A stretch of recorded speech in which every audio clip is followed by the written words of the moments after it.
Are the meats, fruits, and veggies that you're buying at the grocery store really safe to eat? With people's concerns rising about the use of pesticides and other chemicals in non-organic foods, many people are starting to opt for completely organic options, but obviously there is some cost prohibitive things going on when it comes to this. So, are there certain foods that you should always be eating organic, and are there ones that maybe they're not nearly as big of a deal? How do you prioritize this? Which foods do you choose to always be organic, and why? That is going to be what we're covering in today's episode. But before we do, if you haven't already, please like this if you are watching it on YouTube, subscribe wherever you are watching from, and of course, share this to your friend that is completely in denial about organic food. So let's get into it.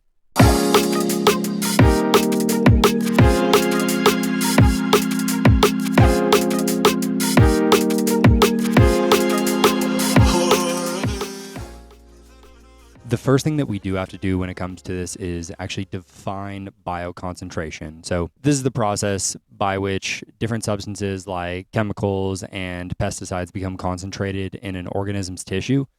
And as it consumes different kinds of foods or water containing those things, it starts to get into that animal's tissue. So obviously, that is concerning to us because if we are eating something that has severely contaminated tissue, we end up putting that into ours, right? Does that make sense? I'm sure it does. Anyway, how does this apply to all the food that we are consuming, and why is it that it applies to some foods more than others? If we think about just the meat that we are consuming, there's a few different terms that you've probably heard. You've heard organic, pasture-raised, GMO. You've almost surely, if you're health conscious, heard things like Roundup. You've heard about all the different chemicals that they throw on our food. You've heard grass-fed. Organic and pasture-raised meats are often considered to be the highest quality meats because these are ones that are raised without the use of synthetic pesticides, herbicides, fungicides, fertilizers, et cetera, at least right now. And to add on to that, one other thing that's nice about organic meats is that currently they're not allowed to be fed any drugs or antibiotics unless they are sick. We will see how long that sticks around for because, as usual, someone is trying to find a way to skirt some of these laws that are protecting us, unfortunately. GMO meats, on the other hand, are ones that are raised using genetically modified organisms that have been altered to resist certain kinds of pests and diseases.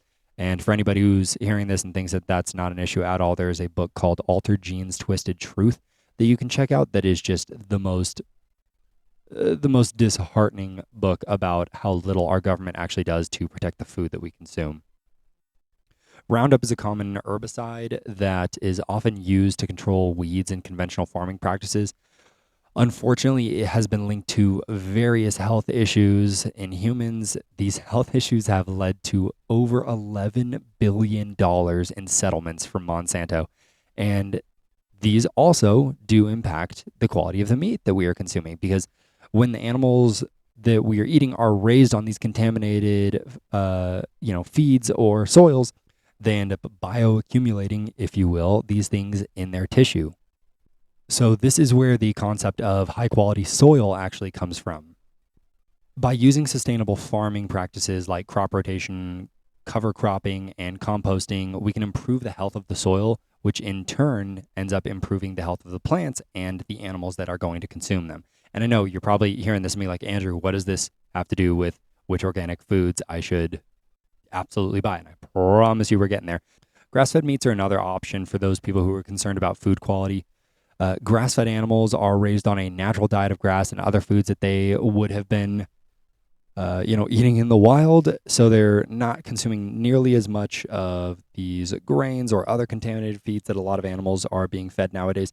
Me personally, I only eat grass-fed meats.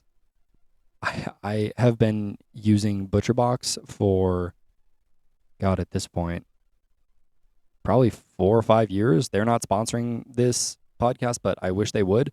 They're just a great monthly subscription company for high-quality meat. So you might be hearing this and being worried because you've just been eating whatever meat's off the rack and you're hearing this now and you're just like, oh crap, what do I do? But on the bright side, there is some good news here. You can start eating cruciferous veggies if you haven't already started doing that. So we're talking things like arugula, kale, bok choy, Brussels sprouts, radishes, cauliflower, cabbage, and collard greens. Me personally, I like pretty much everything on there except for collard greens. People will hear these things and say, oh, well, our body has detox pathways. That's what our liver is for. That's what this is for. That's what blah, blah, blah, blah. And yes, that is true. Our liver can detoxify the body by using different liver enzymes to turn all these fat soluble chemicals. Again, remember, they're fat soluble. That's one of the reasons that they tend to affect the meats more than the plants, is because plants don't have very much fat in them. But they turn these fat soluble chemicals into water soluble chemicals. So we are consistently exposed to pesticides, herbicides, fungicides, rodenticides, GMO foods, and the enzymes in our liver essentially have two different phases that they go through. They have a phase 1 and a phase 2, so that we can actually excrete these things out.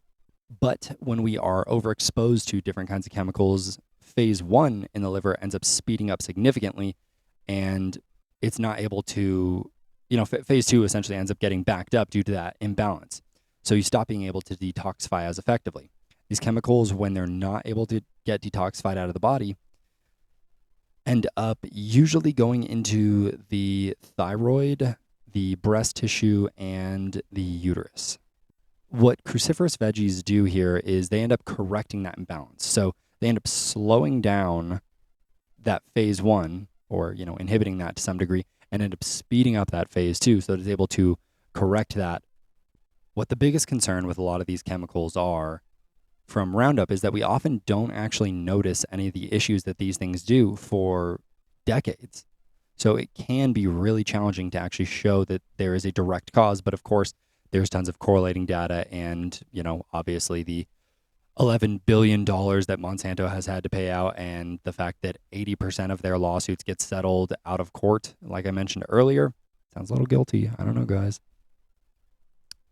But yeah, basically in conclusion, guys, I sound like a professor right now. Bioconcentration is a real thing. It is a very real concern when it comes to the meats that we are eating. But by choosing organic, by choosing pasture-raised, and by choosing grass-fed options as much as possible, you're not only going to be giving your body better quality food, you're going to be giving it less to detoxify, but you're also going to be supporting sustainable farming practices. You're going to be helping out as far as the quality of the soil that farmers are using. And again, you're going to be reducing your exposure to all kinds of terrible crap. And you're going to be getting a lot more delicious and nutritious foods. So if you are worried about breaking your bank when it comes to eating fully organic, just start with pasture-raised organic meats as often as you can. As long as you can do that, you're going to be improving how your body is feeling significantly. From there, that's when you can start involving some more cruciferous veggies. And if your finances change, if you end up being able to do this, you can start changing those veggies to organic as well. And finally, not everybody's going to be able to do this, but if you have the means to go hunting, if you know someone who goes hunting, you're going to be even better off that way. That is like some of the best meat that you can physically get, just completely untouched by all the horrible things that we do to our food supply. And as a little bit of a step up on that, unlike just buying food at the grocery store, if you can't go hunting, if you don't know someone who goes hunting, try to find a local farmer. Promise it's worthwhile. But anyway, I think that's all I got for you today, guys. So until next time, my name is Andrew with Pride, and see y'all later. Hey guys, if you got some value out of that question, please share it to someone else who needs to hear it.